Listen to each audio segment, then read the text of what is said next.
And I'm back. We had to straighten out some technological issues, but we're gonna get right back into this. We was breaking down this princess Disney princess ideology that some people have that is affecting expectations in dating, eventually coupling and marriage altogether, and how it needs to be addressed. Let's kick it off. On a date, this is not a provider. So if he insists on being like, we need to be equal, it's an equal partnership, blah, blah, blah, blah, blah. This is a man that doesn't want a feminine woman. This is a man that doesn't want. What happened to equality? I thought we liked equality. We like selective equality. We like equality when it comes to all the things that we imagine men have that we aren't getting, don't we? We don't like equality when it comes to the responsibilities and accountabilities. When it comes to paying shit that ain't just your nails and hair, that type of responsibility, that type of equality is. Oh my God, I can't believe he's asking me that. Right? You're one sided, bitch. You're selfish.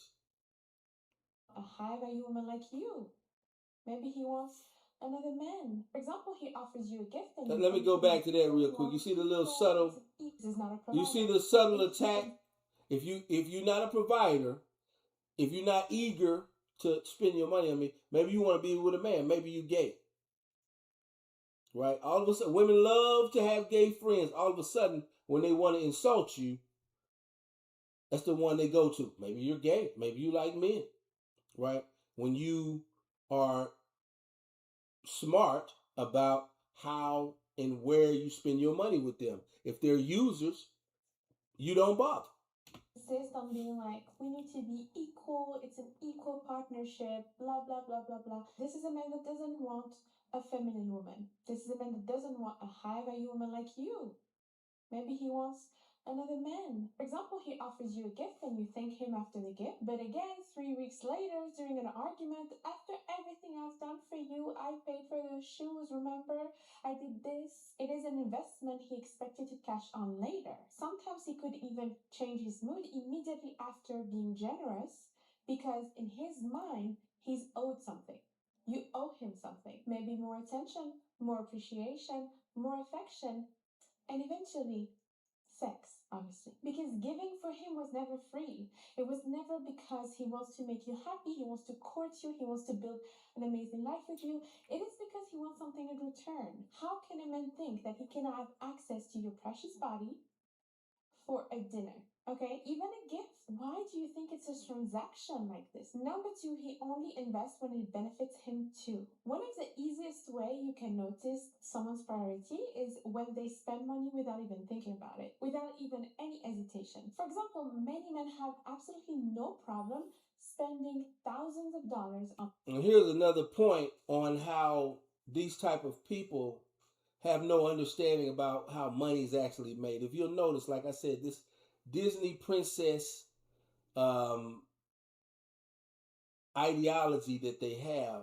Normally, they want to fall in love with somebody that's got, a rich prince or something, right? They don't understand, the working man's, how much, it takes, how much effort it takes to make money for the working man. So they want to have a situation where they can be on vacation all the time with their man. They can be at home getting pampered, right? Without any consideration of what he has to do to provide for her. Like I said, it's an honor to have a woman that you want to provide for, protect, and you can't be foolish enough to give away, right, the honor of your provision and protection to women that's ungrateful like this. That expect princess treatment for nothing else than them being pretty. And to be honest with you, I really don't find her all that pretty. That's another problem. Like they don't have a good gauge on, what I'm saying, how attractive they really are anyway. Themselves, the newest phone, the luxury sneakers, the expensive watch. But the moment when he spends and it benefits you instead of him, everything changes. Now he's trying to save. Now he's financially cautious. Now the flowers, they're unnecessary. No, it's they're gonna die anyway. You want that beautiful necklace? Like I said, You no concept on what thing. It's kind of like my kids. My kids love to go to the store and tell me, "Oh, Daddy, it's only $10." And then you have to remind them, like, how much money do you have? Since it's only $10 or only $20. My little daughter sometimes she wants to watch movies on Prime, and I don't always get them because sometimes they'll be on Prime. You can on demand them one week, then the next week they'll be on Disney. They'll be on another streaming app in like a week or two. So I'm not into buying shit twice, or and if it's one they really like, I might, but I'm not into getting things twice. So I'm like, look, baby, let's wait till next week. It'll be on Netflix. It'll be on Prime. We don't have to always, rent the movie right when it comes on rent or buy, right? Wait till it comes on Prime. We already pay for Prime. And she'll say, "Oh, Daddy, it's only $5 or $10." I tell her, "Okay, cool. You go ahead and get it, and we'll start. Why you pay for it, right?" The broad loves to tell you how cheap things are or how cheap you're being, right? When it comes to your money, the money that you worked hard for. Her point here is that she has a problem with men who spend their money on themselves and then count the amount that they're gonna spend on a date with her. I say that's smart. Shit, don't let her run through your bank, bro. some help to pay your bills? No, it doesn't benefit him. Suddenly, it's like, whoa, it's too much. It's too extravagant. This comes from thinking too highly of yourself. And I think everyone should be treated well, but everyone should treat one another well. My wife and I treat each other well, right? I treat her like a queen. She treats me like a king. But when it comes to our home, we both have duties, whether it's financial or things with the kids, we have our duties, right? And she carries her load well, and so we treat one another well, right? It's not that if one of us had the idea that we're the prize, then it means the other person has to keep impressing you to keep you. It's a recipe for disaster in a relationship when you don't see one another as equals. This is her not seeing men as equals, but seeing herself as somehow some prize to be won, right? And once you win her, then that's all, right? That's all the depth she has is I'm pretty and I'll be on your arm. But life with a mate is so much more than just being pretty or what I'm saying, being eye candy, right? And very rarely do these type of people are they able to articulate what else they can do in a partnership. About men that only want to invest about things that benefit them.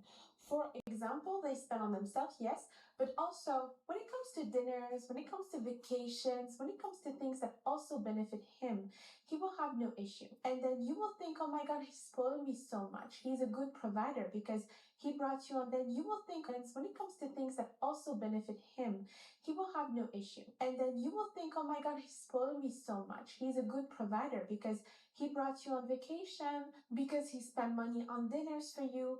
But when it was your birthday, what did he do?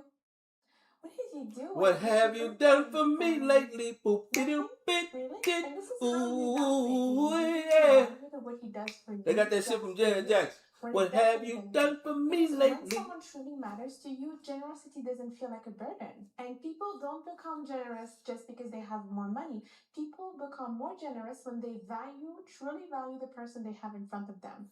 So it's only if he values a woman, when a man truly values a woman, he will be your provider. And it made me think of this TikTok of this woman. She was asking many men the same question of, would you be a provider or would you do 50-50? And most of them were like young men, and they said, no, we want to do 50-50. It's fair, blah, blah, blah. Then she said, okay, but let's say the woman you're with is your dream woman.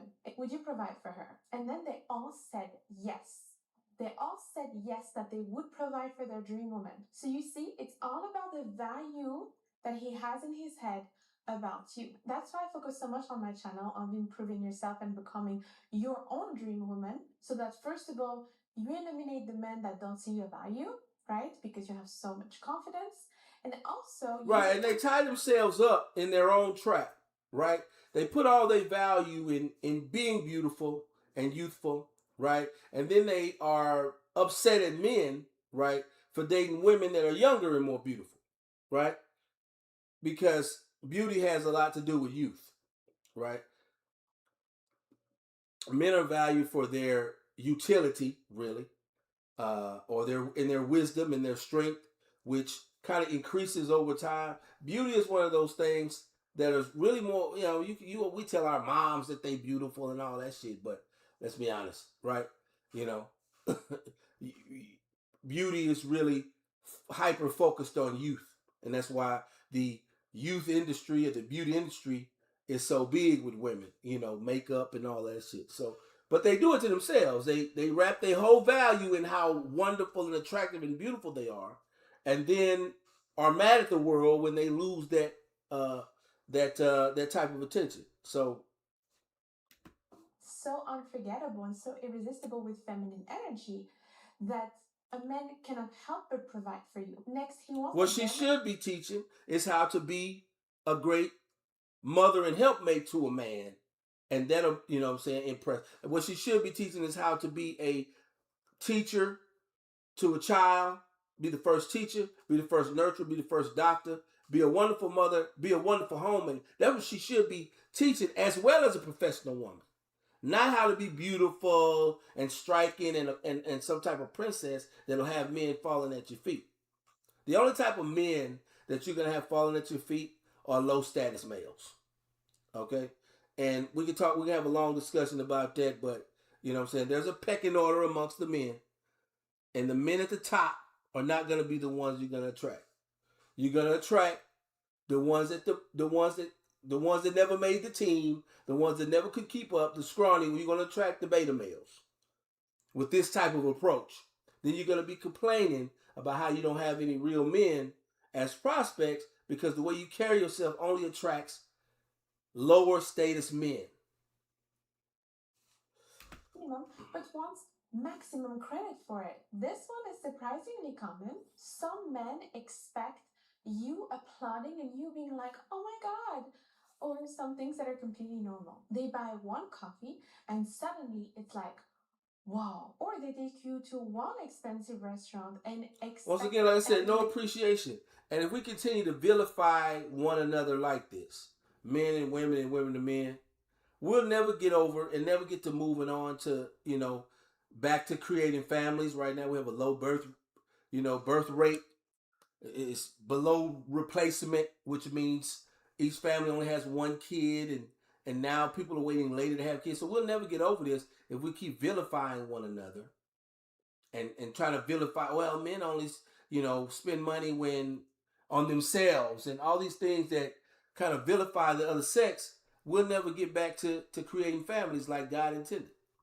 It's gratitude. Or they give you the cheapest bouquet they can find and spend the next month reminding you that they bought you flowers. Right? You're so lucky. If what he does for you is... So that condensation. Oh my God, you're so lucky. Yeah, you're lucky to get anything, bitch. I showed you how much I care about you. Sometimes, and here's another deal. Sometimes, you know what I mean? If a guy has a lot of money, it doesn't bother his pockets at all to give you a big gift. But the bigger gift doesn't mean he care about you more than somebody who might get you a smaller gift with a smaller budget. The one with the smaller budget probably might care about you more because he's spending more of his energy to show you how much he's impressed by you. The wealthy man that can buy you all the bags you want, he might do that with every girl he date. Might not give a shit about you. But you walking around your girlfriend's, girl, this bag costs $5,000. And he must really love me. He don't give a fuck about you. Right? Because he's got enough money to spread that around. So you got to see the difference. Like, does this person really give a fuck about me because he's doing this much for me? Or does he do this with every other woman because he has the wherewithal? He has the money to do it. And that's something that sometimes these people are blinded to. Days, Netflix and chill. You never accept Netflix and chill, okay? You're a high value queen. And I know, ladies, you had a whole debate on another video of mine about coffee dates. Ladies, it is the cheapest investment he can make to have access to your time and your energy. Do you want to be the cheapest investment? Do you want to be the cheap woman that he can see, he can have your time? You don't even know if you having a good investment with some of these women. They fickle, they change their mind. You keep it simple, brothers. A coffee date, a walk in the park, let's go get some donuts. And if she really wants to get to know you, then that won't be a problem. But if she wants to siphon all of your income to feed her ego about how big a date you took her on, and then be on another date with somebody else the next week, you let her have that. You be like, I ain't with that. Right? And as y'all come to like one another and you come to want to spend more time together, you ramp the dates up. You don't come in the gate trying to impress this type of woman. And like I said, this type of woman is the only one I'm really talking about, because a lot of good women already will be easygoing, easy to talk to, and willing to go out on a date with somebody that they like. And it's not about because she's cheap or nothing like that. It's because, look, I don't want to make it seem like I'm taking advantage of this person. And if it don't work out, fine, right? It's a poor investment. Imagine you go on 3 dates a quarter, and every time you go out, you go into the high end restaurant and all this shit, and she ends up showing her friends all the pictures of all the places you took her, and then it fizzles out, right? You spending money, she's saving money. Nah, keep it simple at the beginning. That's smart.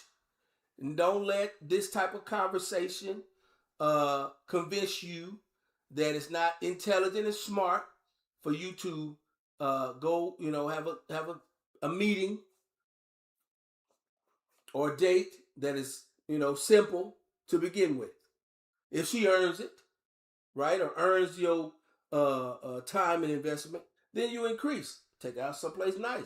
I take my wife wonderful places, but she's also given me years of loyalty and 3 kids, right?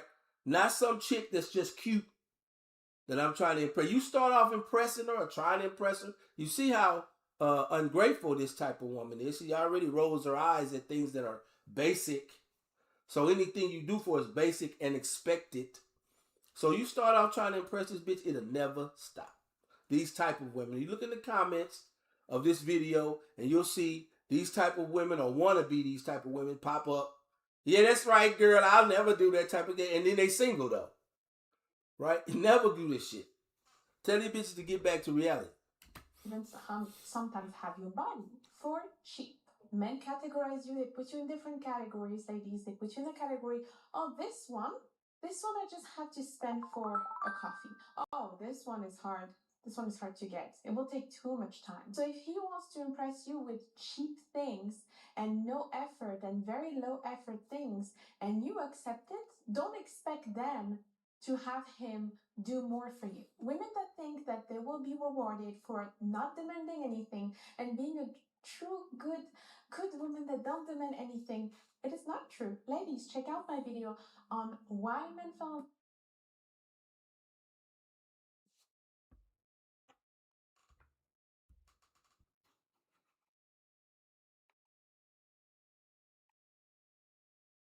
in love when you do nothing. The link is down below. It is a very important video for you to watch. A real provider doesn't. This is kind of the definition of the other extreme of toxic femininity or wannabe femininity. This is not true femininity. This is posed femininity. Oh, I'm such a lady. I'm so classy. Right? You know what I mean? So that they can convince, like I said, lower status males to spend their time and energy impressing them, right, before they're on to the next. The smarter men understand that this is game. This is cap. This is finesse. It's also dry begging, right? To make it seem like you're more of a man, or I'll be more impressed by you if you were more of a provider. So I can sit on my funky ass and just get my nails done all day.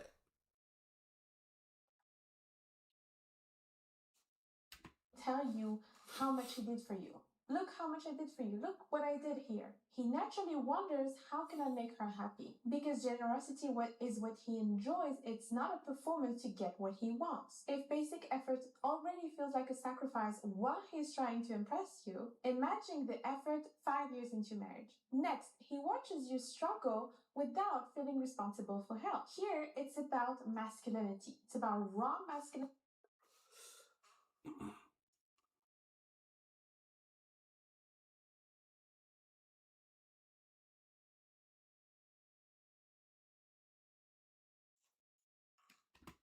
At the same time, if you help her and she doesn't want to feel feminine today, she'll say, I don't need a man's help, right?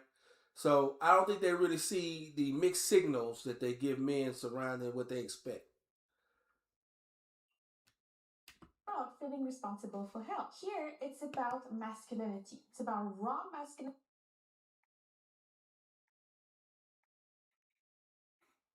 and instinct.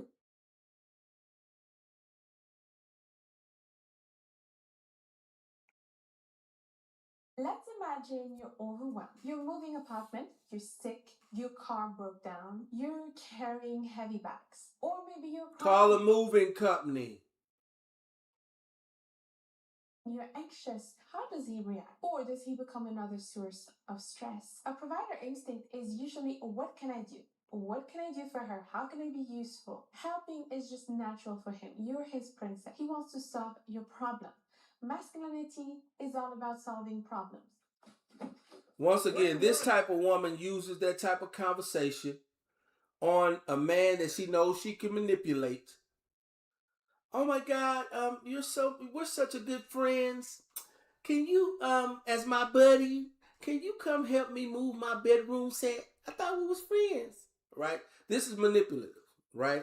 She wants to get masculinity or boyfriend energy or treatment from you, right? Just like she feels like you want something from her body, she wants something from your body. She wants your raw strength at her beck and call without the expectation of being your woman, right?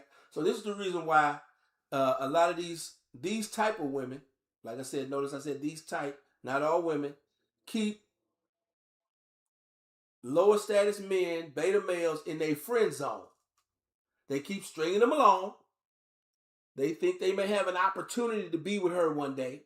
She knows that she'll never be with them, but it's handy to have a man around in case I need him to do something that I don't have to pay for. Cut my grass, come help me move, come move this big box. It's manipulative, right? And you got to be able to recognize it as you become wiser as a man. And if you do want to help, if you make sure that if you do something for her, it's because you want to do it, not because you're being manipulated with this provider masculinity conversation that they throw in the mix, they throw into their game plan, right? No, no, no, you listen to me. You've had my wife's car 4 days. Figure out what that screeching noise is, or you'll be making one yourself. A non-provider and even a feminine man will say, you'll figure it out. You're strong. You're independent.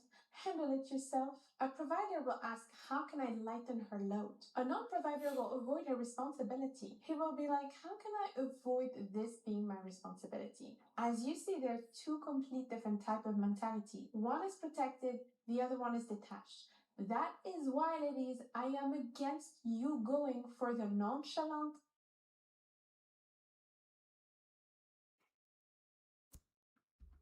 That is why, ladies, I am against you going for the nonchalant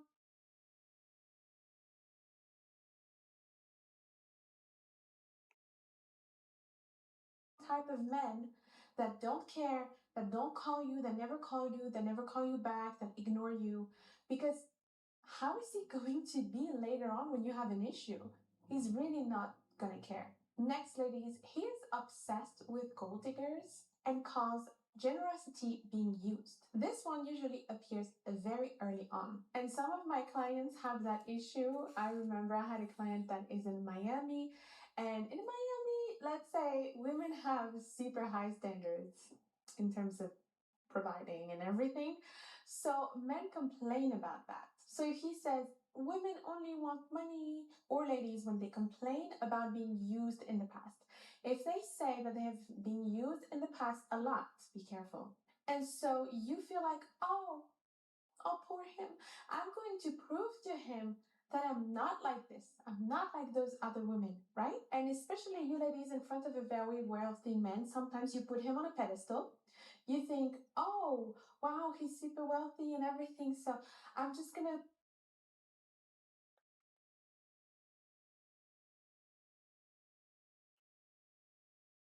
prove to him that I'm not like this. I'm not like those other women, right? And especially you ladies in front of a very wealthy man, sometimes you put him on a pedestal. You think, oh, wow, he's super wealthy and everything. So I'm just going to prove to him that I'm not like the other girls that he has met.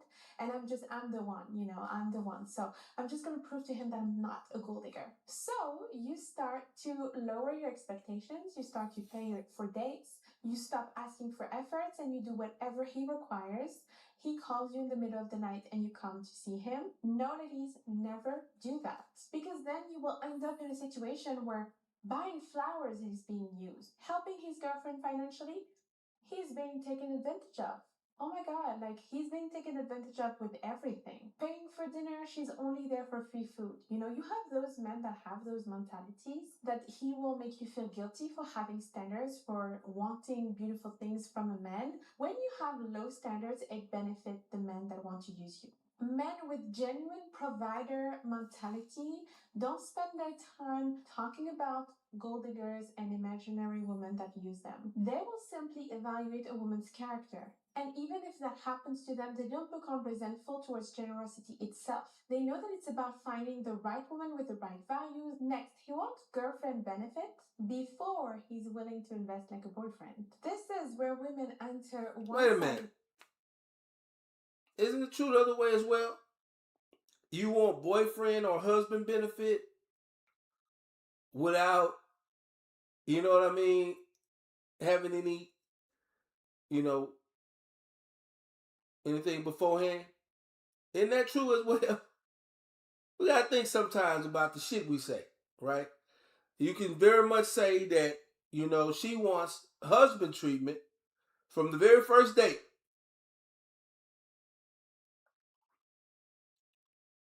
Now, do I think a man should expect sex, right, at the end of a date or end of after been no, right? That sex and sexual attraction, and if y'all ever get to that point, has nothing to do with any generosity that he spends on you. Absolutely, but also, he shouldn't be expected to go broke or go for broke trying to impress you to be with you either, right? It doesn't make you. I guess it makes you feel, more like the prize, all right, or a princess, right, to have this type of treatment. But it's a waste. More young men, and I've been out of the dating game for at least 15 years now because I've been married 12 with my wife 15, right? But so I'm out the game. This video is for Gen Z males, younger guys who are still in the mix, right?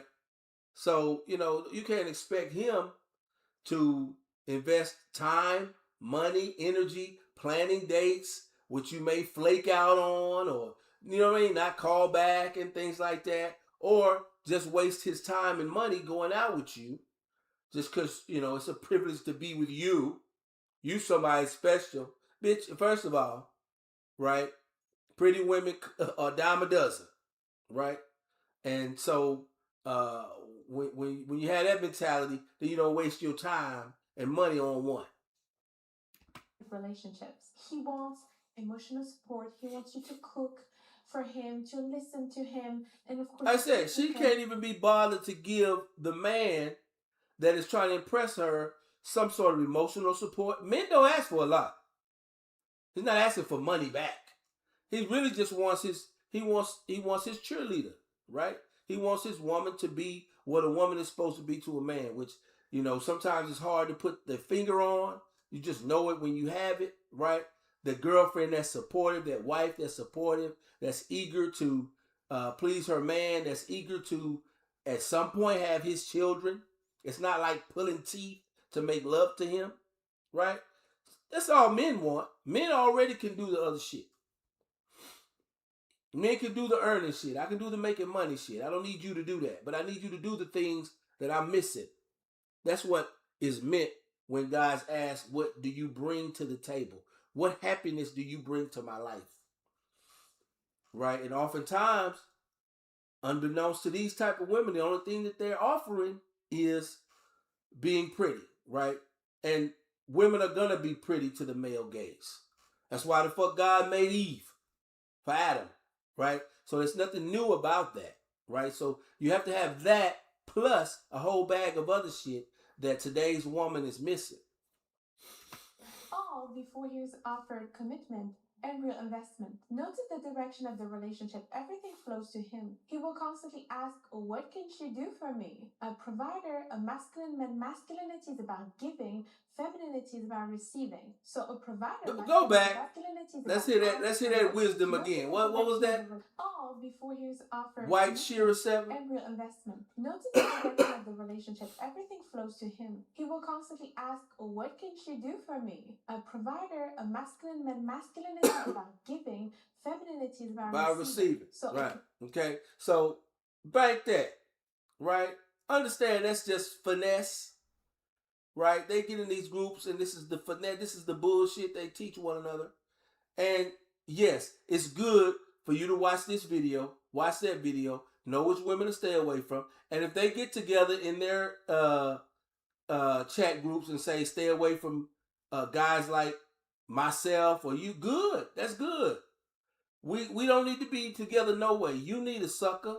You need a low status man that you can take advantage of and that you can manipulate with this type of bullshit, this type of language, right? And I need the type of woman that knows how to be a partner and knows how to be an adult and not trying to be Cinderella and Snow White well into her 40s. Provider, masculine provider will say, what can I give to her? What can I do for her to have a better life, to improve her life, to make her happy, to make her smile? I want to make her smile every day. Predator, a user, is thinking, what can she give me? And ladies, players and F-boy and men that want to use you for your body, they want to have access to your body as quickly as possible. Some women, they will activate the taker energy in a man without even realizing. So if you want to activate the giver energy, you need to be in your feminine energy. Ladies, and this is a big one. He thinks female struggle is normal. One of the biggest red flags is when a man is talking about women struggling like it's just part of life. Listen carefully when he speaks about his mother, his sister, and the woman he grew around with. If he proudly say, my mom, she worked full time, she was just cooking every meal, she cleaned the whole house, she was really a strong woman, she raised the kids and she never complained about anything. Pay attention, he might genuinely admire his mother, but he may also make this standard the standard that is normal for him, for all women. If his mom did that, then all women need to do that. They simply normalize something they grew up seeing. Sometimes some men, if they saw their mother struggle, they don't want her to struggle anymore. They have empathy for her and they're like, I don't want her to work, I don't want her to struggle, and I want the same for my wife. I don't want my wife to struggle. This is the type of man you're looking for, okay? See how he's treating his mother, see how he's treating the women around him in his family. A real provider doesn't look at women struggling and thinking, yeah, this is just what women do. Women are just working full time and having to cook and clean like a slave and taking care of the babies and being exhausted all the time. All of a sudden, taking care of children that we had together is slavery, right? You get this idea of like the double. There's this idea going around like the double shift because moms have to work and they also have to take care of the families. Nobody asked y'all to fight to come into the workforce. You wanted to do that because you felt like maybe you were missing something. You were missing some income that the man was getting. And so women fought to join the workforce. And by the result, right, left the domestic duties, or, this type of woman would want to get a nanny to take care of the domestic duties because that's slavery, right? My wife and I share duties around the house, right? Whether one of us pays the bills or not. One month I pay most or all of them. The next month she may pay some of them, right? But we share all duties, and that's why our marriage works. Dishes, well, we got technology, so we got the dishwashers. Dishes, food, cooking, all that shit we share, right? But it's not slavery if your man goes to work, provides, pays for the house, the mortgage, the dental visits, the doctor visits, the things for the kids, and you keep the house. After a while, it becomes a job. You got kids, the kids get older, they're going to need help with their homework, they're going to need help cleaning their room. So somebody's got to do that, right? My wife and I use maid services sometimes as well. But I mean, housework and the natural work that mothers have done for hundreds of years is not slavery, right? So now work around the house is slavery. Work in the workforce is slavery. So, like I said, this type of chick that we're watching here don't want to do shit. She don't want to be a help mate in any way. She just wants to be pedestalized her whole relationship or existence. And when you stop pedestalizing her, she'll move along to another sucker. They're not worth your time trying to build anything with, because it's like building a house on sand, right? You see this meme here? She's frustrated about all the work in the house. Ain't shit dangerous in the house except maybe falling down the steps. All of a sudden that becomes slavery. Preparing women used to love preparing meals for their family. It wasn't work. If I was to go over to my grandmother's house, if my mother was to take me over to my grandmother's house, and she found out that we went to McDonald's or somewhere fast food before coming over there, she would be pissed off. She took pride in making lunch, dinner from scratch for her kids, grandkids, her children, right? That's something that women took pride in, rightfully so, is being the first cook for the family. They used to trade cookbooks. Once again, that's the vast difference between today's young woman, today's young princess who couldn't cook ramen noodle if you left alone in the kitchen, and then has a higher expectation about what type of house you should buy for them, and what type of how y'all keeping up with the neighbors as far as vacations and pictures for the gram and all that shit. So marriage has very much changed. People have very much changed. But if you're gonna get married, watch out for people like this one, the producer of this video, and those that are commenting, yeah, girl, that's right, and all that shit. Watch out for this type of mentality in women, because they don't want to do shit. At first, they didn't want to be at home. They wanted to be equal to men. They wanted to make their own money and be independent. Okay, wonderful. But even when they make their own money, they still expect for their money to be recreational and for your money to be foundational. And even when your money is foundational and you make most of the money for the house, they can't be bothered to keep the house. They can't be bothered some of them can't be bothered to have your kids because they don't want to mess up their figure. Right? They doing IVF, and somebody else is having the babies now. They're trying to find ways for the child to be outsourced and somebody else have the baby for them because they don't want to ruin their figure. They can't be bothered to breastfeed the child, which is the most healthy way for a child to be brought up. My wife breastfed all 3 of our kids, at least for the first year to year and a half, before we moved to formula, or had to.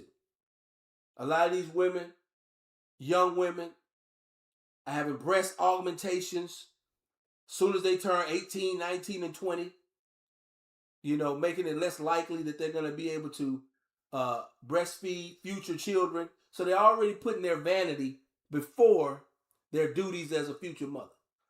Because they want their titties to look nice and perky for the Instagram and OnlyFans. But they're not used for what God made them for, and that's nurturing the young. They can't be bothered to do that. So they can't be bothered to do shit. But be pretty and spend your money. Cook and clean like a slave and taking care of the babies and being exhausted all the time.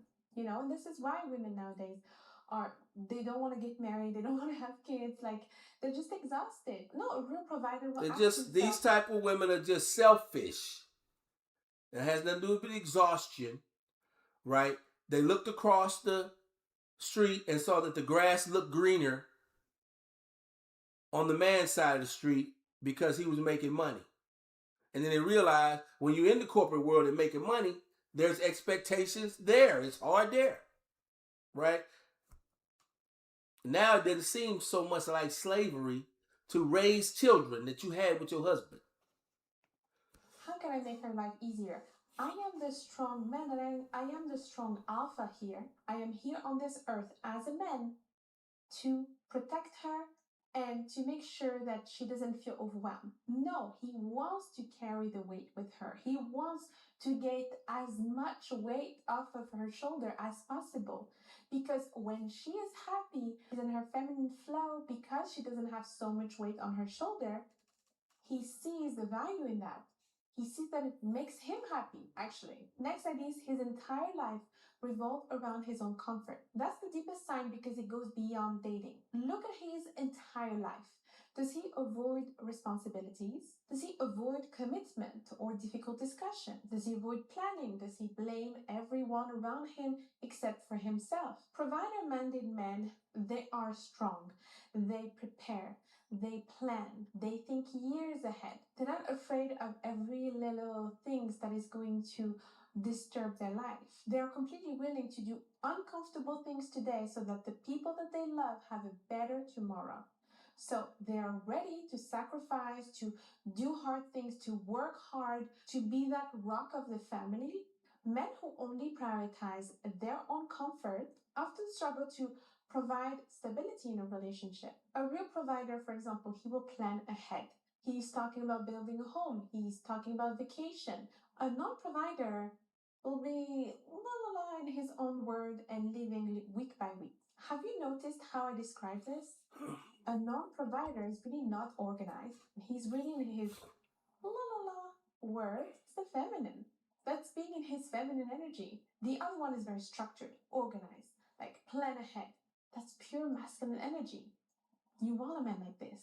Because providing is not just about paying bills, it's being that man.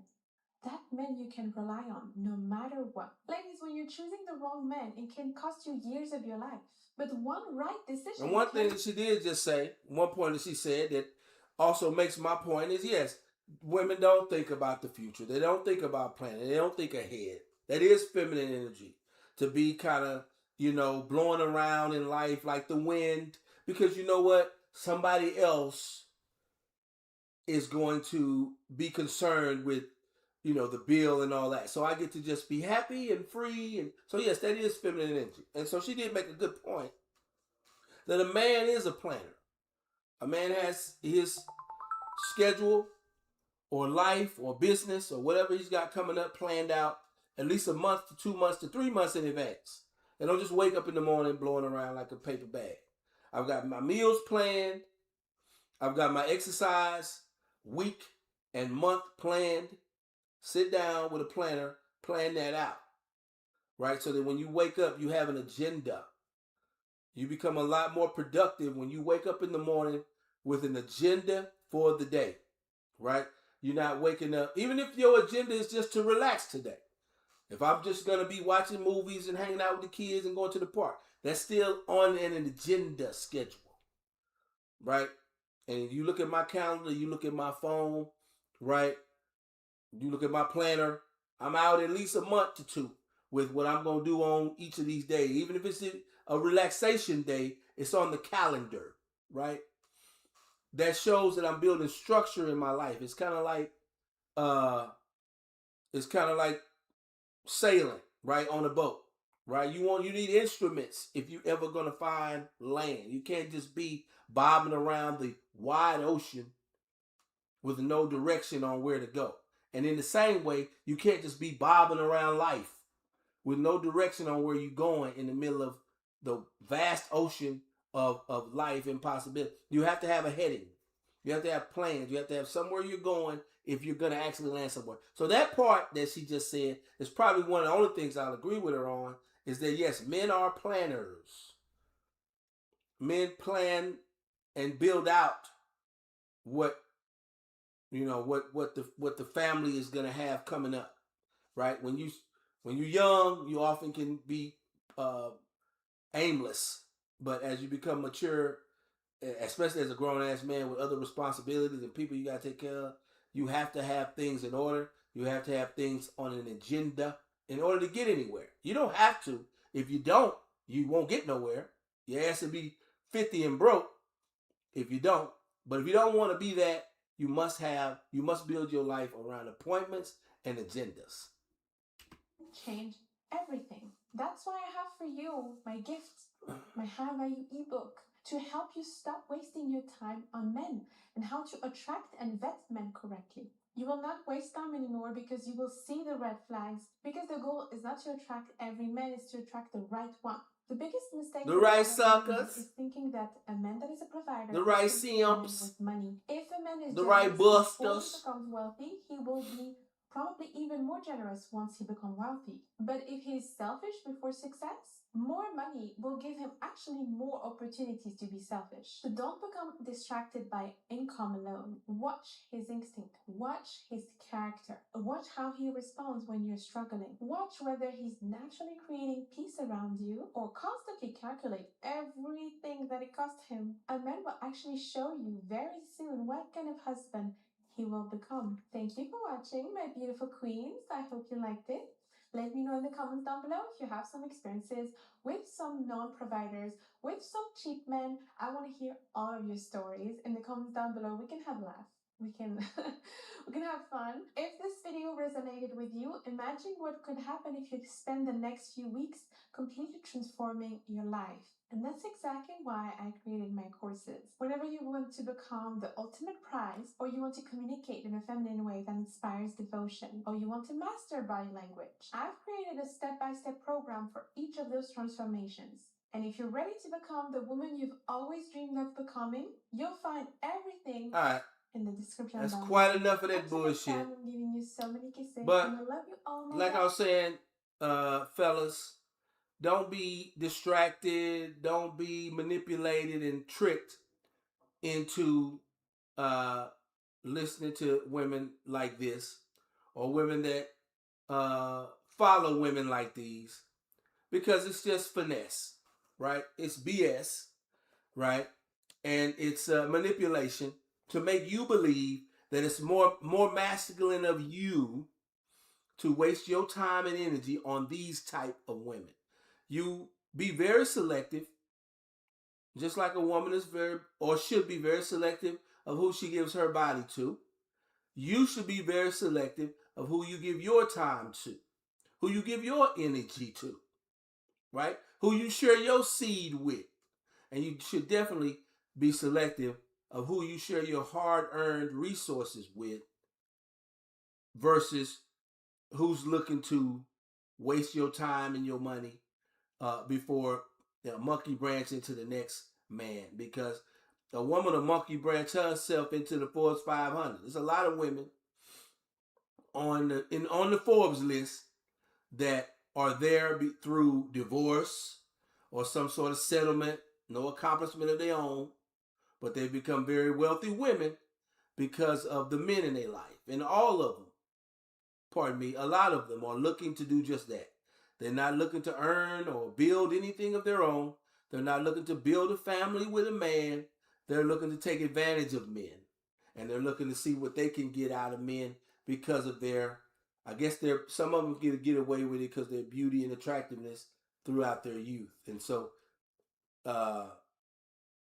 these type of women like the one I just showed, Shira Seven, Lisa Galore, and many others, are trying to teach women how to extract as much out of men as they can using their beauty. But um, that's it. They flatline. They got nothing else that they offer a man besides, they pretty. And then they get upset once a man gets behind the curtain and sees that there's nothing else that they offer, and he decides to leave. And then they'll say things like, all the man wants is my body. All the man wants is to be with me because I'm pretty. That's all you got. You out of bullets. You don't got shit else. Right? And like, once again, I'm talking about these specific type of women. I know great women, like my wife. Once again, I'm married. So I know great women that offer peace, sense of humor, warmth, motherhood.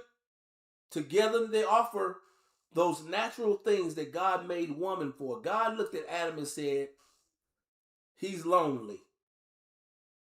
Right?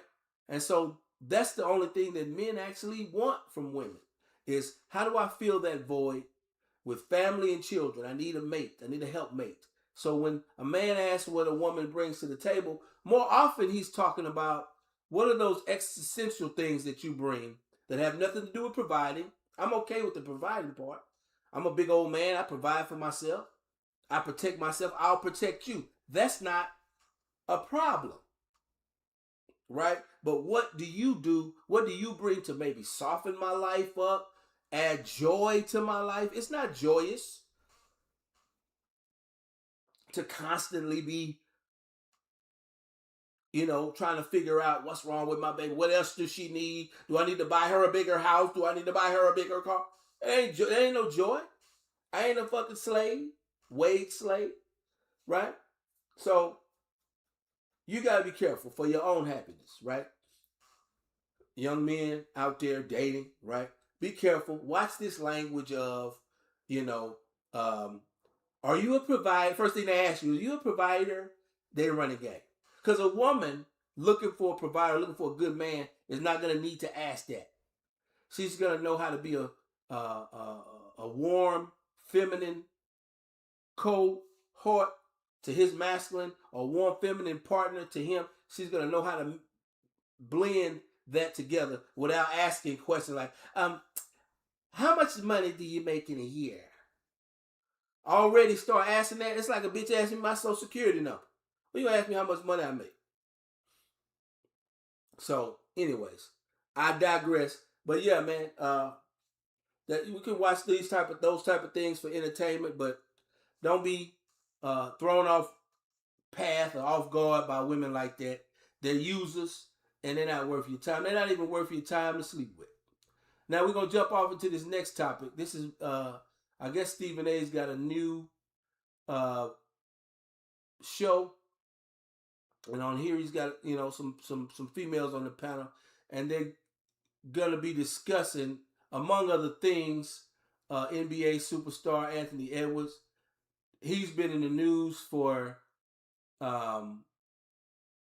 agreeing to pay one of his baby mamas $1 million flat settlement, like not $1 million over, not $50 million, $1 million basically for all the child support paid up front.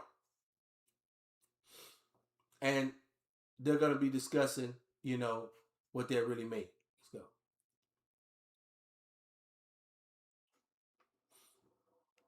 That I'm saying it to threaten you. Just let the record reflect whenever that comes out. Right. It's a threat. It is the only thing that I've ever done in my life where my mother looked me in my face.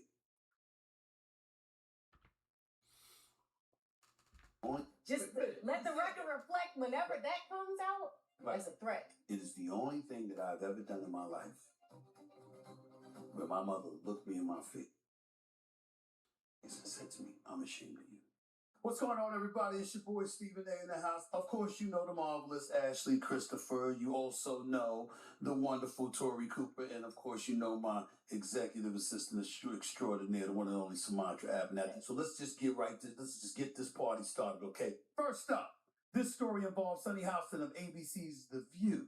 Houston's 28-year-old son, Gabriel, an avid runner and Harvard graduate, was jogging when he mistakenly entered a restricted railway property via an open gate and was detained by police.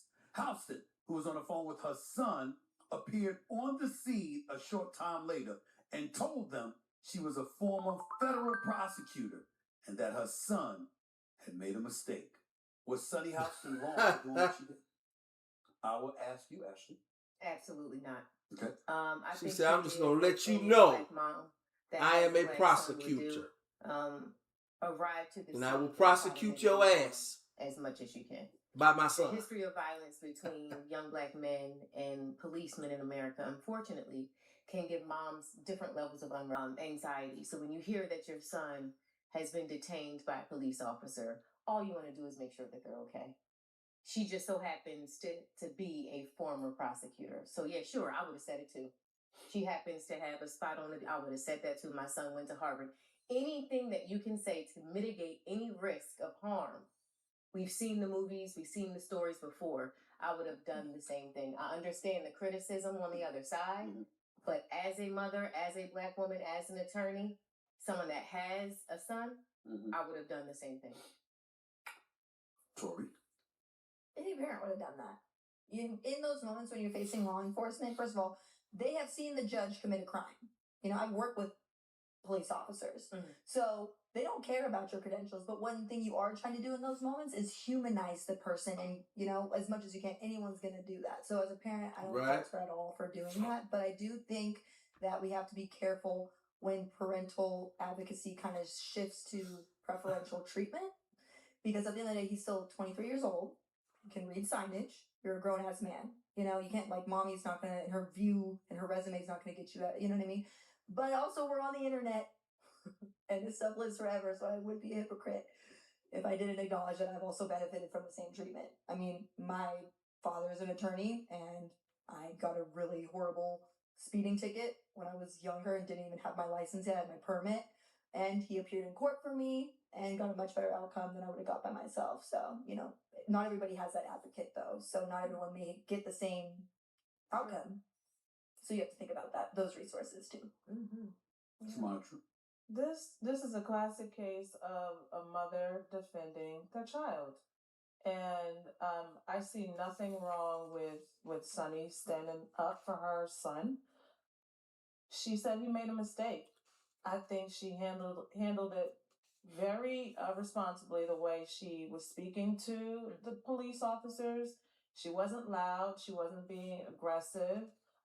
She was trying to be, to show that her son assertive. Let them know. I'm a prosecutorial attorney, and I will prosecute your ass.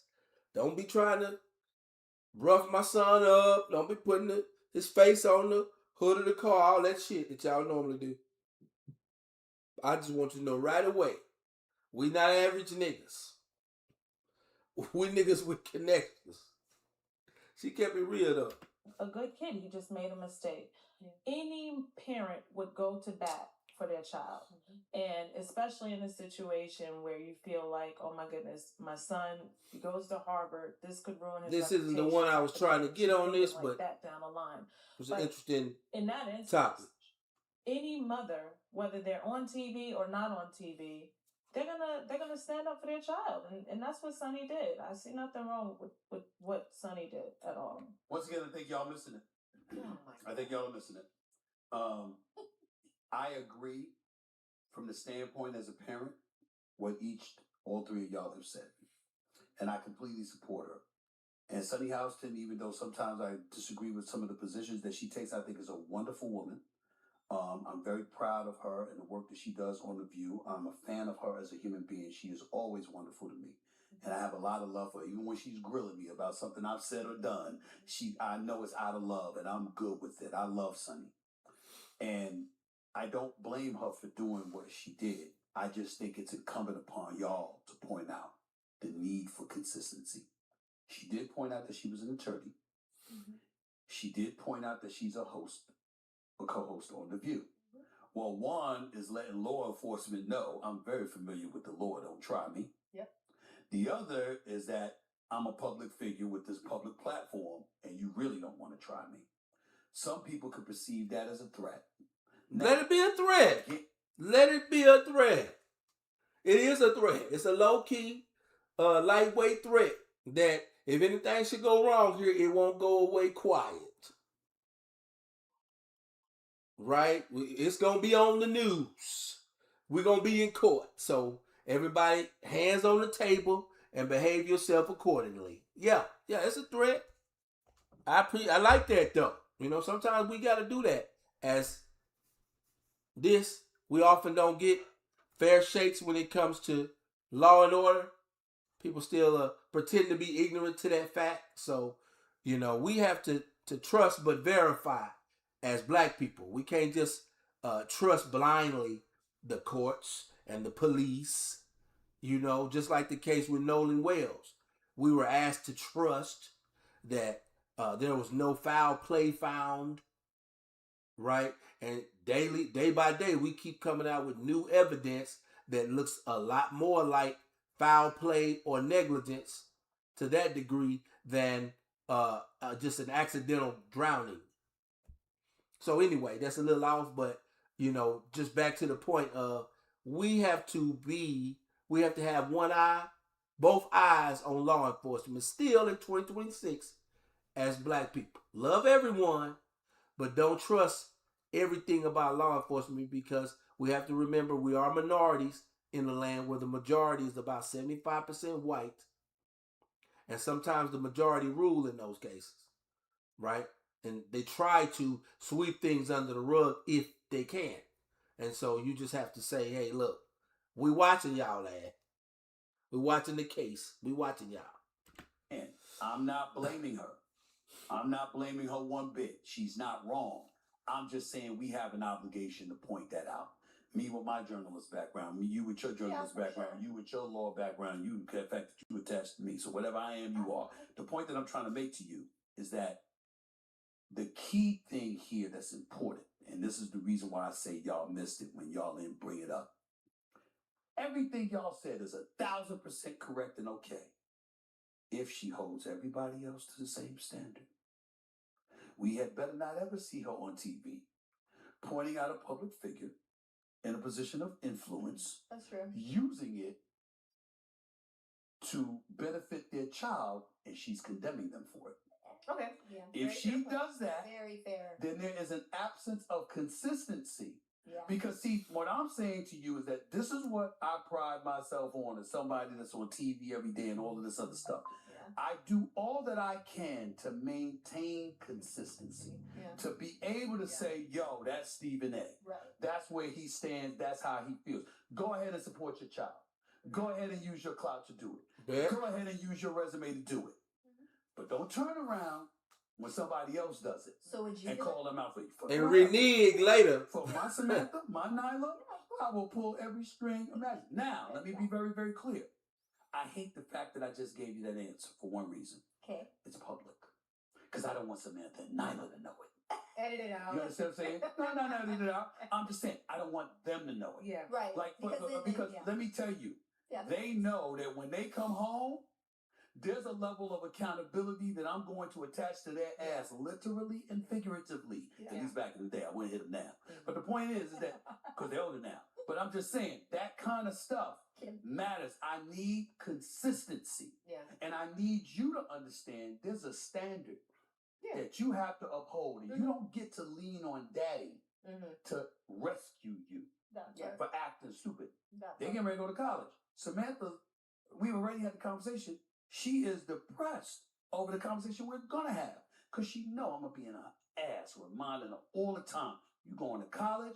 This is what I expect. This is how you better act. Think for 1 second you going to get away with that shit messing with me. Yeah. And watch what happens. There's the law. Yeah. And then there's daddy. Yep. Then there's my law. I'll show you Daddy gonna try to be every I'm the bit same as way. the Lord would be. You got the law out there. You got laws you got to follow. You got the city law. You got the state law. Then you got my law. And really, to tell you the truth, my law come before them laws out there, to tell you the truth. That's how I look at it. So yeah, you got, well, this, I'm of age. This ain't against the law yet, but you got my law to worry about.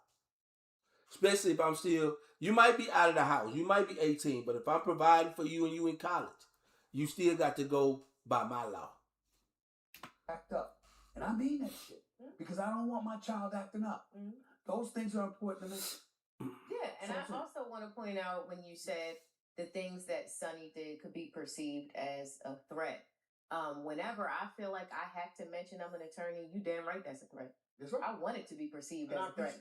Whether it could be, couldn't be, that I'm saying it to threaten you. Just let the record reflect whenever that comes out as a threat. And that's also, and I want you to know it is. That's another important point that you brought up is he is a young black man. Yeah.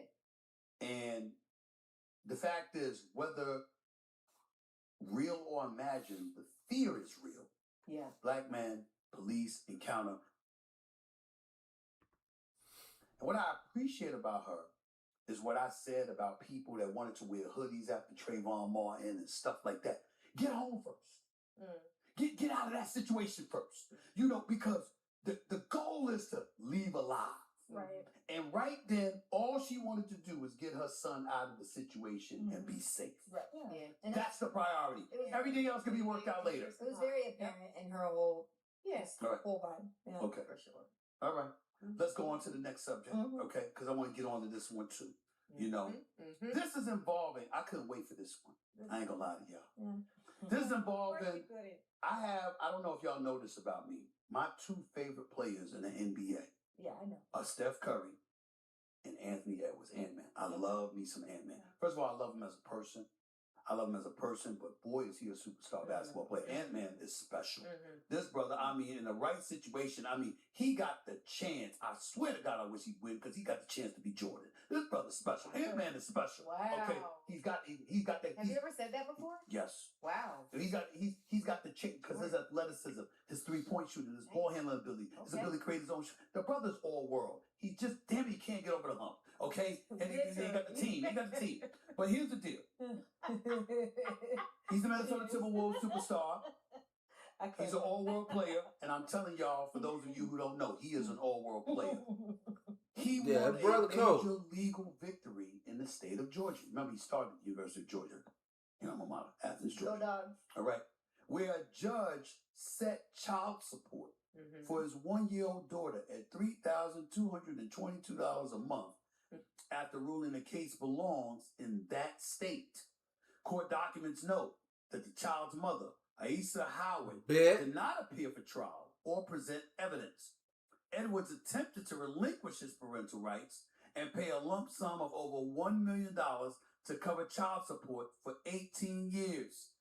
But the judge denied that request. Is Ant-Man wrong for attempting to relinquish his parental rights and paying off his personal responsibility in one lump sum? Tori, I'll start with you. All right. Now, before they start with that, and they'll probably mention this, is that, you know, him and that baby mama had the discussion. Both of them adults. Both of them was messing around. And he told her that, you know, he was not interested in having the child with her, right?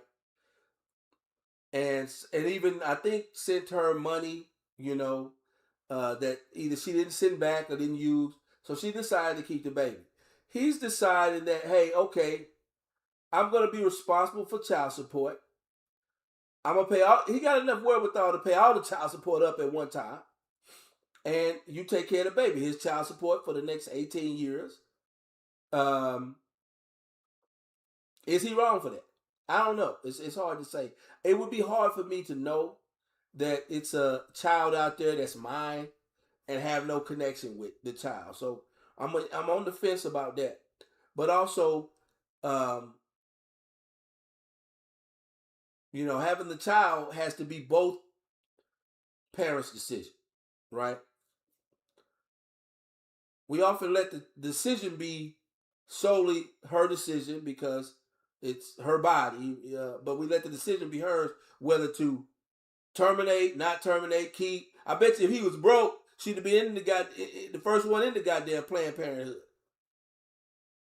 Come on, what's your number, girl? I'm number 97. You number 12? Damn, I'm gonna be all day killing this baby. You know what I'm saying? If he was a broke ass nigga, she'd have been let's not act like women don't have scrapaways or mulligans all the time. And this is why in some states they've outlawed abortion as a form of birth control. Because it's been abused and overused by some of these women. And I think she was targeting him as a young, rich athlete and was looking to get way more money than just child support for 18 years, right? For some reason, she thinks just because she gave the nigga some pussy, she should be getting some of his max contract, right? And it's good to know that judges are putting a stop to this. You don't get a percentage of this man's future earnings when y'all aren't together no more. You get a fair settlement if y'all happen to not be together and you have children, and y'all can work out the parental visitation and all of that, but you get a fair settlement. My mama raised 3 of us on what I know wasn't no $100,000. And all of a sudden it takes $10 million to raise one child. It's got to make sense. He is absolutely wrong. And you just really hyped him up. You really hyped him up as like a person, and like I trust your like form of like judgment and I'm character. talking about him as a basketball But player. you also said him as a person, He's a though. nice guy. You say he's a nice guy. Nice guy as a person covers athletics. I don't know his personal life. Okay. I thought you just like when I think that because when I heard that I thought it was like, oh. And I think we're gonna always feel differently yes. on this. What this is giving, if I'm Men flat out and saying, women. it's giving deadbeat dad. To give up your parental rights when this little girl isn't even 1 year old yet? What kind of message is that sending to that little girl? You realize she's going to deal with abandonment issues for the rest of her life? She's going to be like, wow, my dad didn't give a fuck and he just bounced. Nah, but also, yeah, that's fucked up. But also, her mother's gonna need to get some of that blame as well. Because before you bring another child into the world, you have to know what the relationship's gonna be like with the father or the parent. And I guess it's kind of muddy. This is also why I've come to understand the dangers of casual sex. Right? We casually out here messing around, fucking each other and shit. Right? Getting pregnant. And all of a sudden, y'all don't want to spend you can't imagine yourself with that person 18 years, but you're going to be attached to them 18 years now because you have a child. There's nothing casual about sex. Sex is very formal, right?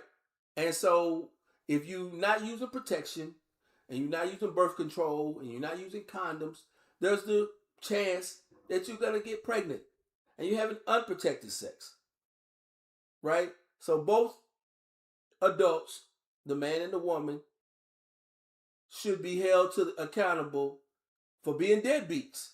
Just because she decided to have a child doesn't make her less of a deadbeat because she tried to use the child as a meal ticket. That's all she doing. Because 9 times out of 10, a lot of these type of women don't even watch their kids. They be leaving them with family members and shit. So she wanted the child. She wanted to keep the child. She saw his future earnings was coming up. She wanted the child to be a meal ticket. And he was like, you know what? I don't want the child. She had the baby anyway. He didn't have any say so on whether she got a termination or not. So he's like, look, I'll make sure financially you taken care of, but I don't want parental rights.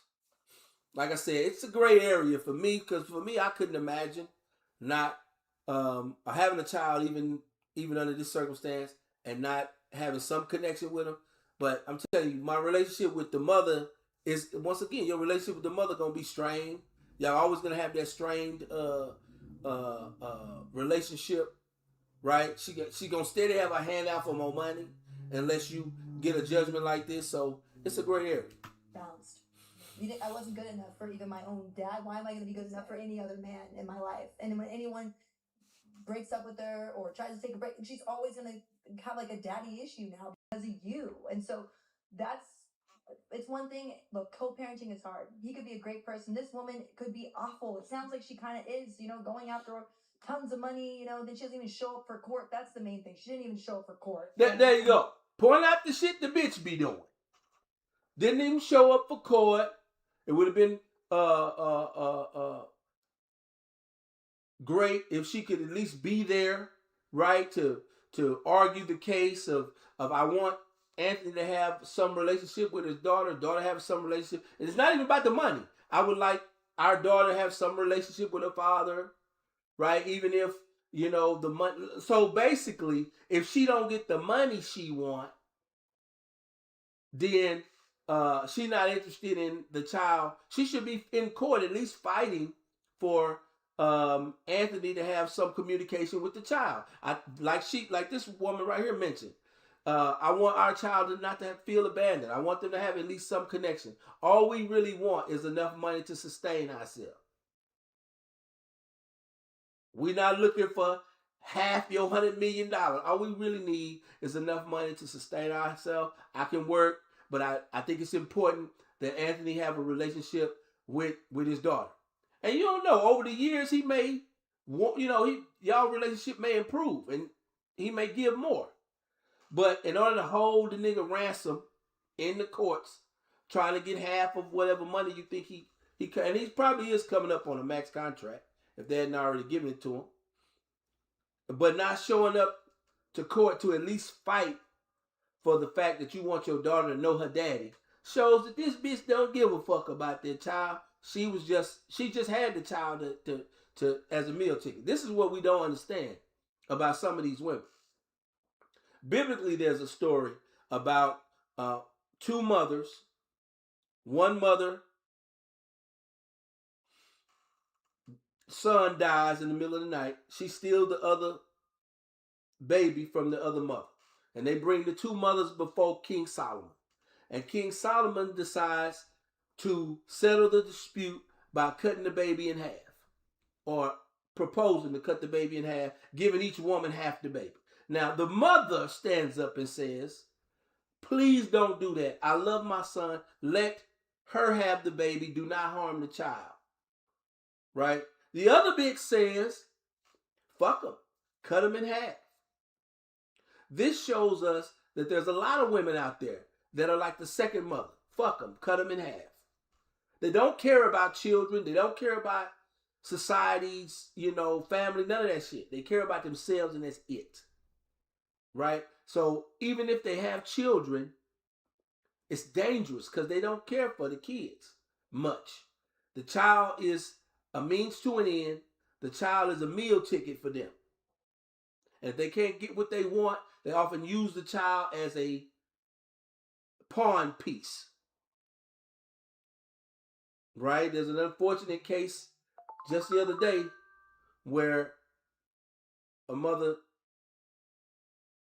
killed her 3 kids and before killing herself. So the idea that because she's the mother, she's going to love the kids more is bullshit. You got hoes out here, women out here that are no better than that second woman in that Bible parable. That would just as soon cut the baby in half as anybody else have them. See, just as soon give the baby up as not be able to cash out on having the child. Having the child develop no connection, mother to child for her. Like, all right, come on. You clearly aren't really focusing on this either. You're not really fighting the good fight for the right reasons when you make that type of action. Bet, exactly. But co-parenting is hard. And it's one thing to leave the child or the mother of your child, but it's another thing to leave your child. Yeah. And so for me, it's giving deadbeat dad. I don't care how good you are at basketball. He also has other kids, so now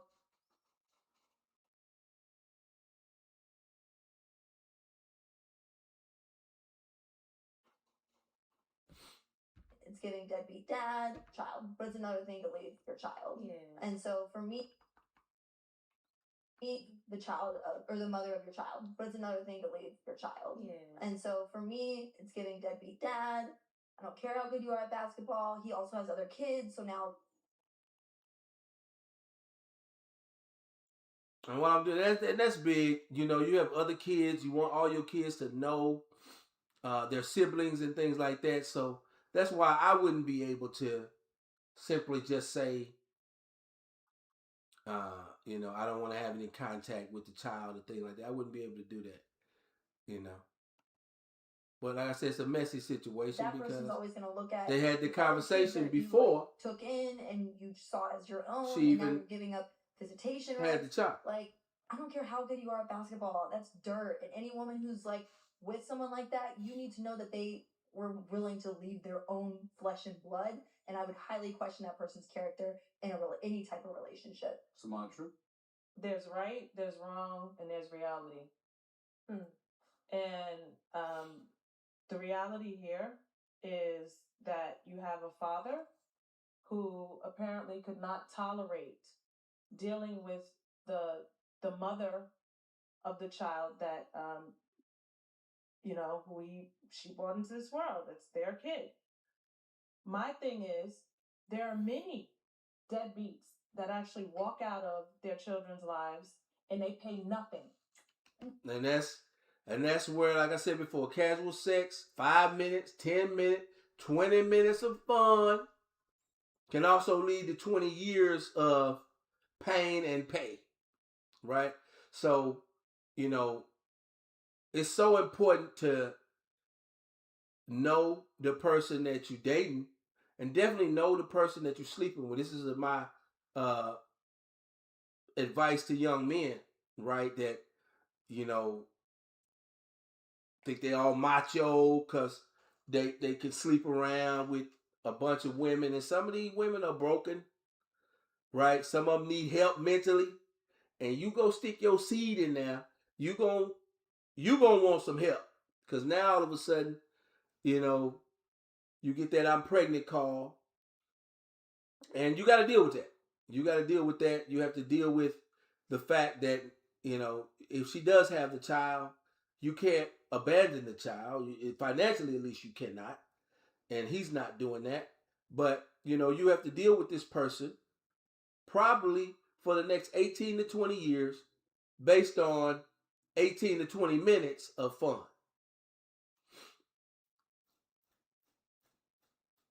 So essentially, you know what I'm saying, even if she look good, you need to take your time before jumping in. You know, men need to take their time before jumping into bed with certain people, because you don't know what these people got going on in their mind. And the last thing you want to do is get a psycho pregnant. You stuck with that bitch now.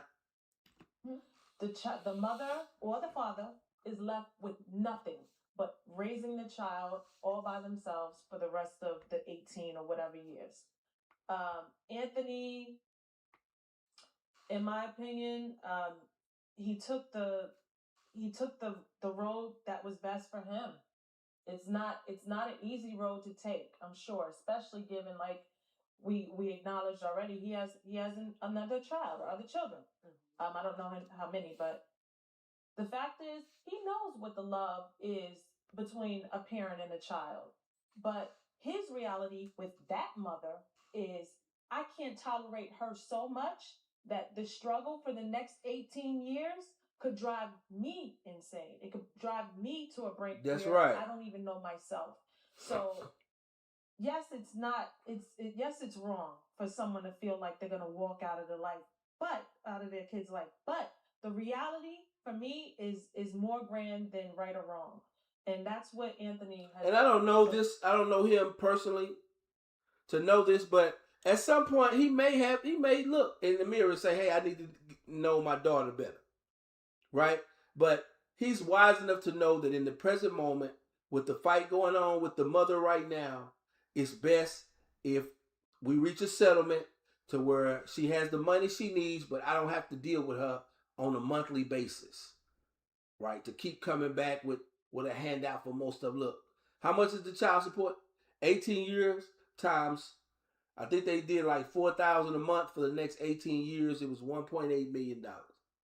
He wanted to write her a check for $1.8 million, and then that would be it. But I think the court said no. You know what I'm saying? They didn't want to do it like that. They wanted to make sure that she gets something on a monthly basis, because one of the reasons is if she not rationed out like that, their mother could very well and will very well spend that $1.8 million well before, because you have to ration that out, right? So the court's like, nah, it probably wouldn't be smart to do it that way. If she turns around and goes through the money prior to 18 years, then what? And then probably his lawyers understood that she still would have some recourse, even if she spent up all the money in a year. She still could come back and get more money, because of the courts are going to look at the welfare of the child, as they should. So it's better to do it on a monthly basis. Bird feed that bitch. She got plenty of money coming in. It's probably like $4,000-$5,000 a month. Free money.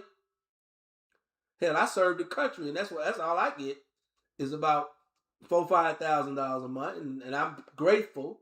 But shit, you know what I'm saying? This bitch ain't did nothing but lay down on the mattress. She getting $4,000-$5,000 for the next 18 years, free money, and complaining. Please. That's where I stand. I think the judge did well when he tried to relinquish or terminate his parental rights. The judge didn't let him. A lot of times people will try to use that because when you terminate your rights, technically you are no longer responsible. You don't got to pay shit.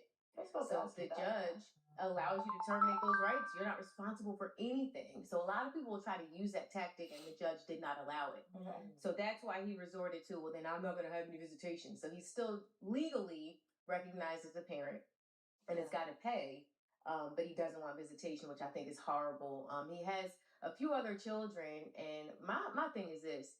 You're making these children, what you do for one, you should do for all. You know, like you can't have one kid like being treated like prince or princess and another one, you know, like barely getting by. And I'm not saying this kid is going to be barely getting by, but we don't know the mother. We don't know what she's going to be using this money for. She going to be spending it up. Baby father, who she's getting money from for another child. We just don't know what's going on in that home, and I wish. Oh yeah, and this same woman has a child with Lil Baby. So this is the pond she swim in. Athletes, entertainers, right? Trying to like I said, you know, get in a relationship, get married. At least if she can't get married or a relationship, the last bastion is getting pregnant, right? And then the absolute last bastion, if they can't get a relationship and they can't get pregnant, is sue the nigga for sexual harassment or something. It's like a pecking order. It's like a plan, a schedule. It's on schedule. These type of women look to probably ensnare young athletes and entertainers. If they can't become a girlfriend or wife, they're fine with just getting pregnant and getting a meal ticket. And if the relationship ends and they get none of that and they're not pregnant, the next thing on the pipe, on the checklist, is some sort of allegation. Some sort of, he manipulated me, he used me, he confused me, and I want a settlement. I need damages. Right? So we recognize the pattern now. A bit more about the upbringing of his kid and how they were treated and how they lived. Because I saw he recently did he just get married or engaged to somebody? Yeah. So it's like I want people to like make better decisions about who they're procreating with, and if nothing else, take care of the kids equally, please. There's a lot of trauma that lives with you when you grow up in a space where you can look to your left or right and see your flesh and blood, like your sibling, being raised in a completely different way, and you're struggling. You know, whether it's the physical absence of the physical presence or the finances. So we got to do better all around. Y'all want me to get a little personal? Get personal with it. It's the culture table. That's what we're here for. You were holding back. Oh my God. Samantha, you joking, but nobody knows better than you how much I hold back when it comes to talking about my personal business, especially my daughters. You know that. People like Kevin Frazier, my business partner, executive producers this show. He knows. Sumatra knows. Juvie knows. My man Rashawn knows. Everybody knows, what fatherhood means to me. So it's a subject that's near and dear to my heart. I've been on this earth. My mother passed away when I was 49. I got left back. I got in trouble when I was younger with the law. I got in trouble with some things. There was never a time that my mother was ever ashamed of me. But when I became a dad, because I was a dad out of wedlock. It is the only thing that I've ever done in my life where my mother looked me in my face and said to me, I'm ashamed of you. And she said, but you're going to make it up to me. You're going to be the best father you can possibly be. Along those ways, you have a child that you co-parent with. I have been incredibly blessed because my daughters have wonderful mothers. Wonderful. They're fantastic. Yeah.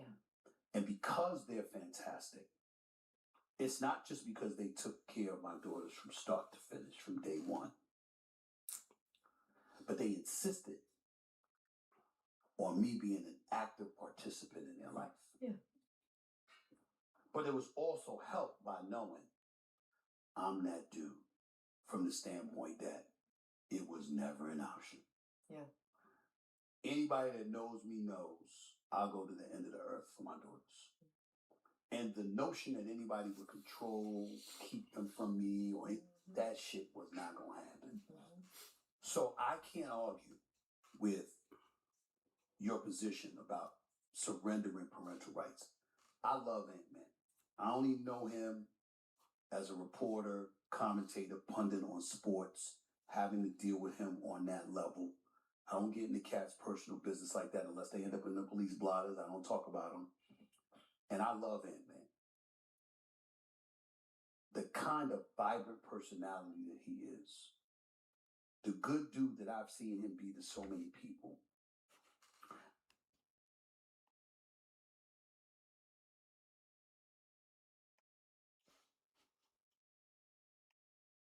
I don't believe there is a regret that he'll ever have in his life greater than surrendering his parental rights.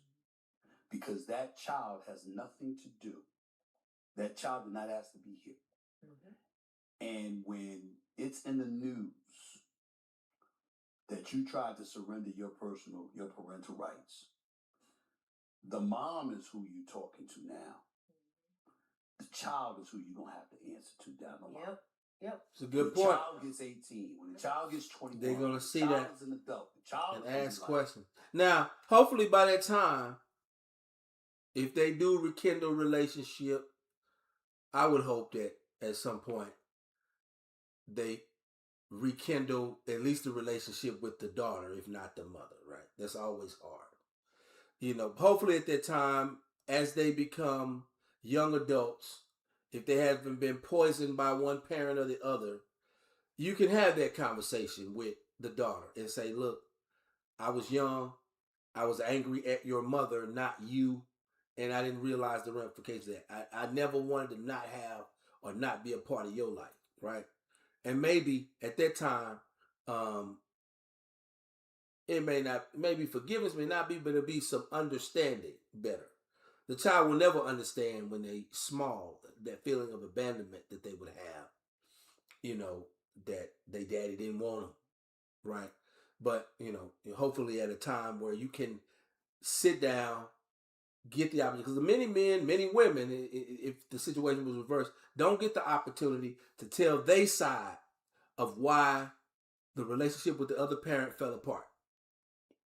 You get one parent, the mother in most cases, that has the kid, and they're every day they feeding into that child what an asshole, a deadbeat their daddy is. Their daddy didn't want them and all of that. And a lot of times that's not the case. It's a lot more complicated than that. The relationships between two people and then another baby is not. She's sometimes using that child as leverage to trap the man or keep him with her, and he may not want to be with her, right? Once again, my warning in my wise age against casual sex, because nothing casual about having sex with a person.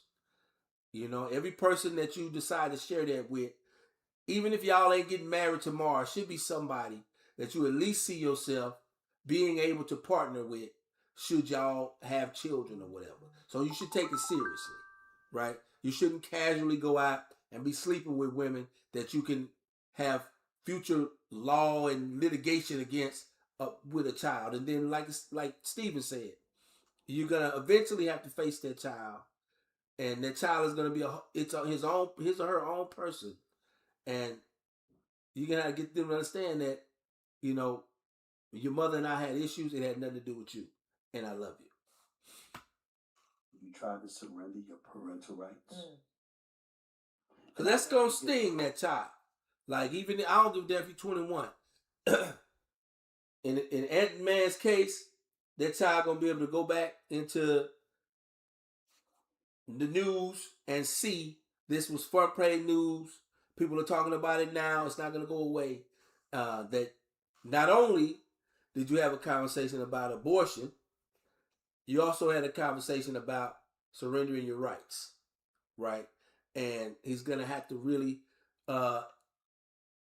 get her to understand how he was angry, he was young, and it was aimed at the mother and not her. Closest that I ever came to that was when my daughter and her mom were talking about relocation. It's the only beef that I'd ever had as a father. And they were talking about relocating. And I said, oh, hell to the no. That's not going to happen. It's not going to happen. I'm going to stay right here. Come hell or high water. And I was ready.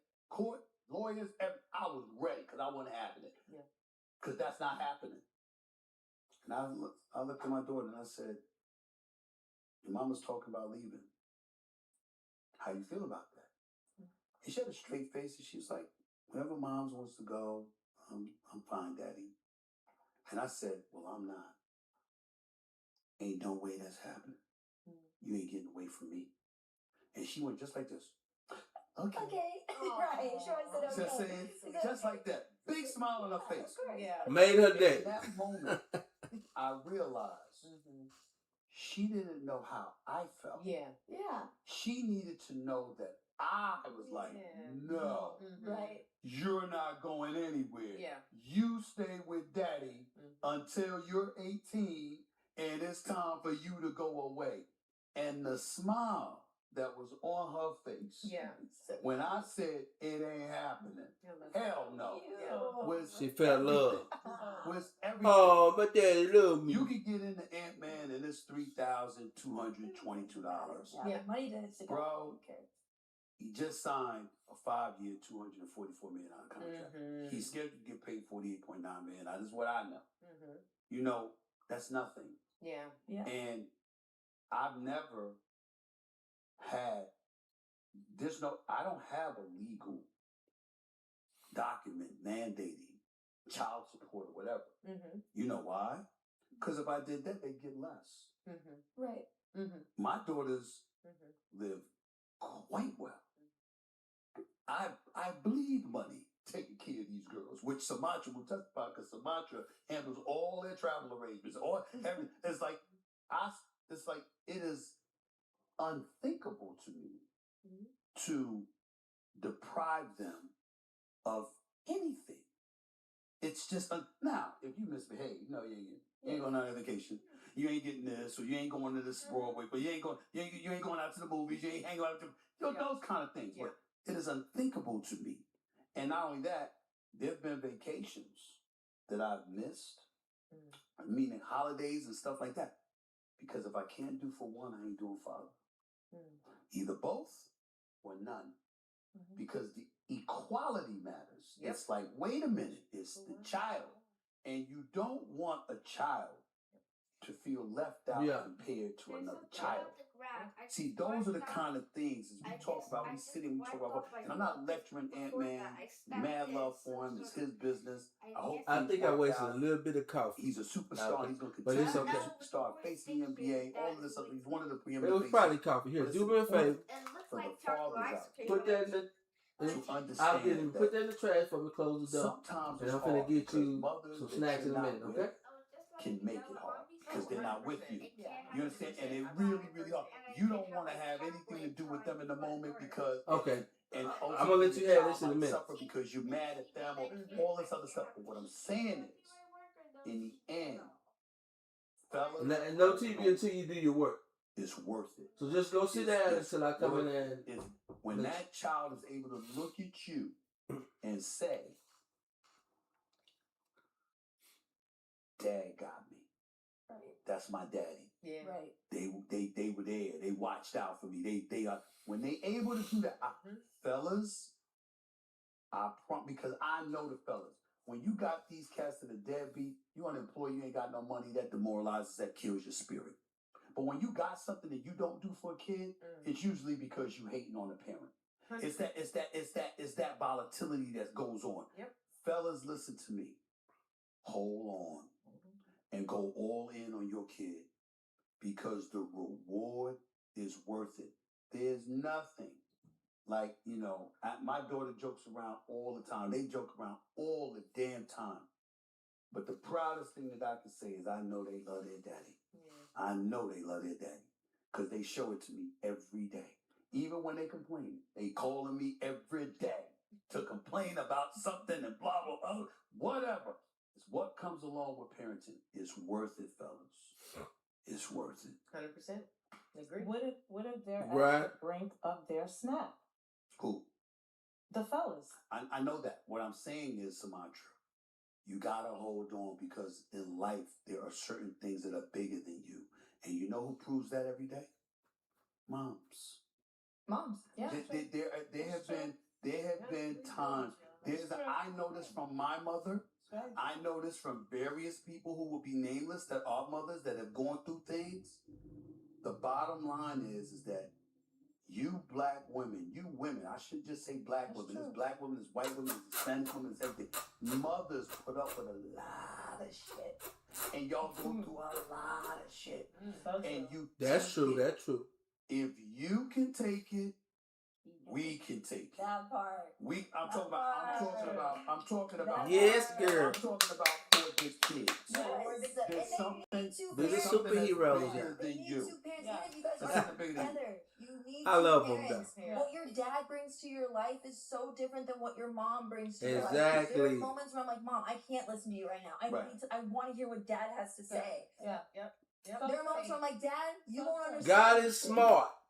He's smart. Okay, he made it to where you can't make a baby by yourself, and I can't make one by myself. It takes us both to make the young'un, and it's going to take us both to raise the young'un, or at least both energies, both masculine and feminine, boundaries and nurturing have to be combined together as we raising these kids, right? The idea that you can be a single mom or single dad and don't need nobody else is erroneous and false. Even if you are a single mom or a single dad, right? Hopefully you have a broad enough family where you have sisters and brothers and things like that can come in and be like an extra parent with you, to where when you're a single mom and you got that son that needs, some masculine guidance, he can at least go to a cousin or uncle, right? Doesn't have to be somebody you date. As a matter of fact, the best source probably isn't going to be a guy that a revolving door of men that you got coming in and out of your life that you date. Because just like when you break up with those men and you experience that breakup, the child experiences that breakup because that's another dad or stepdad figure that's now gone again, right? So you single mothers that have a revolving door of new men in your kids' life, you're doing damage to them. But the better thing is to lean on and have other family members like brothers, cousins, uncles. You know what I'm saying? That, hey, Uncle Steven, you know what I'm saying? Can you take little man to the baseball game? Can you take him fishing? Can you show him some things that I can't show him? Right? I want him to get out of the house and do some manly, have some manly masculine time with the fellas. And he plays with the boys outside, but I want him to have some time with some men, right? And I'm not dating. I'm not bringing a bunch of men around him, and I want you to help me with that. That's what we do in our family, right? You mad at the father, you mad at the mom to say, well, I can be a parent all by myself and I don't need nobody else's help. Because that's selfish. You're depriving that child of the other side of balance that they need. If you're a feminine woman and you have a son or daughter, even if you're a woman and you got a daughter, your daughter needs the boundary and a structure that comes from masculinity, right? They would normally get from a father, right? So God is smart. He made it so neither one of us create a baby alone, and neither one of us is optimal to raise the child alone. Mm-hmm. It's between me and mom. You know what my favorite moment was this year? My favorite moment this year, and I didn't know it was happening while it was happening. The New York Knicks won the championship.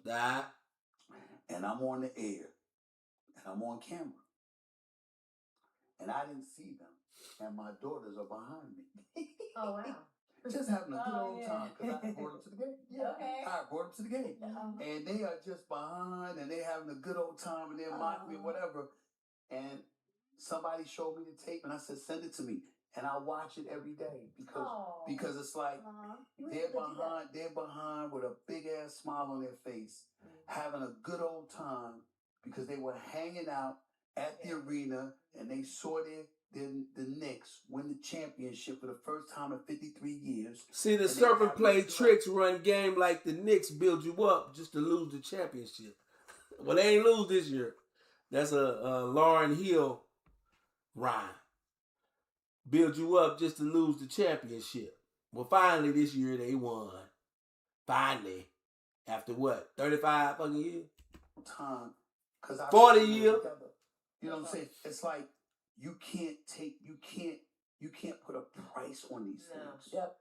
And the fellas in San Antonio, we got 5 of them. It's hard when you got struggles and you battling parentally. So y'all can have that one. Y'all can have that one little one. You got one. That's cute. You know what I'm saying? In San Antonio, here in Texas, we got 5 chocolate chips. And then Dallas got 2 chips. 2 chocolate chips. So, we'll let y'all have that little one. All of this stuff, when you battling, especially as a man, and especially as a black man, it's hard. But to the fellas, trust me, it's worth it when your daughter is like, Daddy, blah, blah, blah, blah, blah, blah. For me personally, it's just hearing Daddy. Yeah. I hear Daddy, I'm good. Mm-hmm. I'm good. It's like, I remember my former colleague, Rick Bucher, used to work at ESPN. He got married. He was getting ready to have a kid. And he asked me about fatherhood. And he said, what is it? What is it? And I said, it's one thing. I said, when you have a child, you are guaranteed to smile once a day. Aww. Something they will do. I don't know what it is. But whether it's laughing, that's cute. Whether it's something that's reminding you, it's a.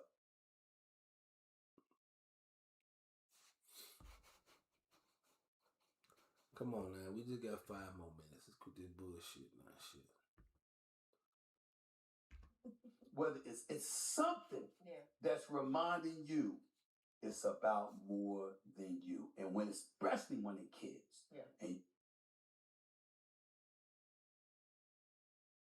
that's a good point. You know what I'm saying? I got the 3 that I have. Through the door and they run up to you. They do it to you. They make you laugh, say something funny, ask a silly question, whatever. They do it to you, and they make you proud to be what you building as a father. You know what I mean? So he's got a point there. You know what I'm saying? You do realize the bigger point of life. Besides, when you're young, it's about you and what you want to get and what you want to do. And now it's more about what we gonna do. What I'm gonna do for our family. What I'm gonna do for these children that my wife and I brought into the world.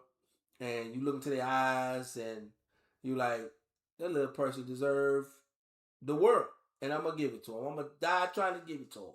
So he got a point there. You know what I'm saying? But that I know a lot of people don't get that same thing, but I'm one of those people as well that, you know, being a father has been the most exciting thing of my life, right? From the time I had my first little girl to now I got a girl and two boys, you know, they make me laugh every damn day.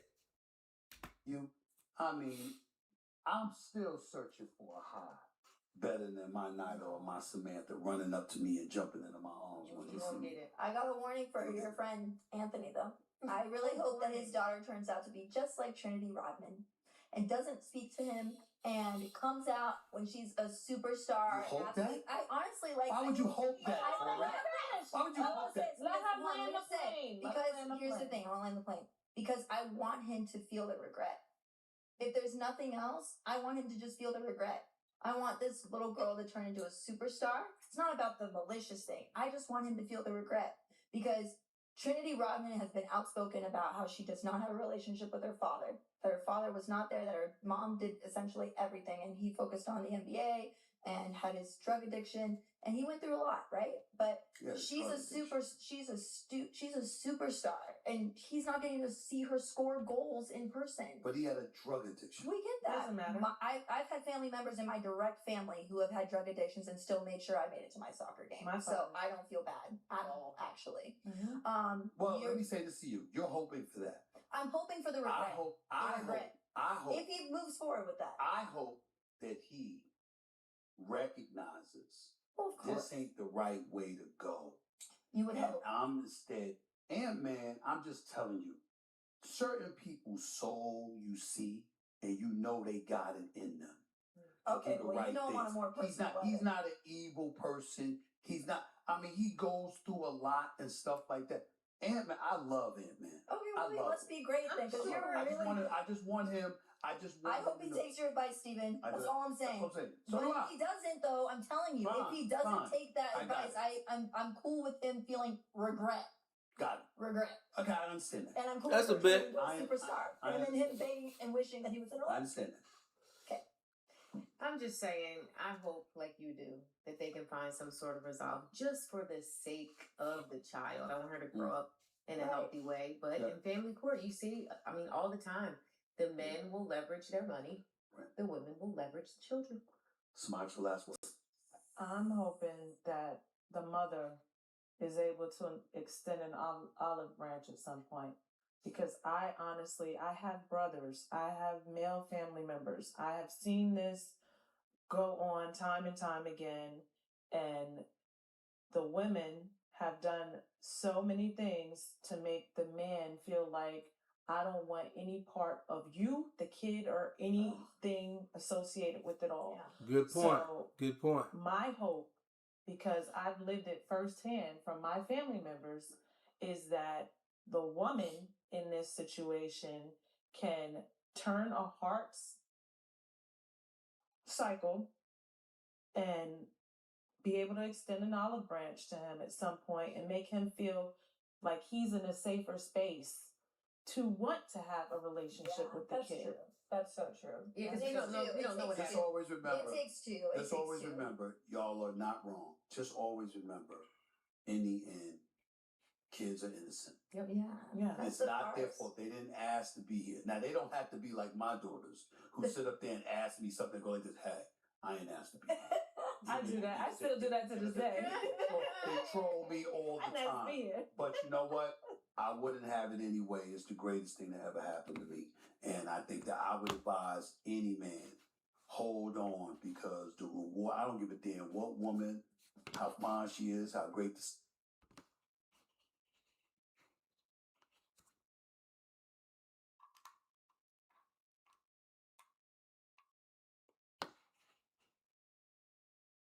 All right. That's basically a wrap, man. I'm going to go ahead and let them, ride. I'm going to ride out with that. But that's a wrap. Hey, man, if you got something out of this, I appreciate you sticking with me and watching. We had some technical issues, but we worked through them. And, if you have a comment on anything that I said, leave it in the comments. Share it. Let's have this discussion on, first of all, what it means to be a provider, man and husband and father, and how you feel about the Anthony Edwards situation. There's been a lot of, emotions about it. So I want to know what you think. All right. Till next time. Bye.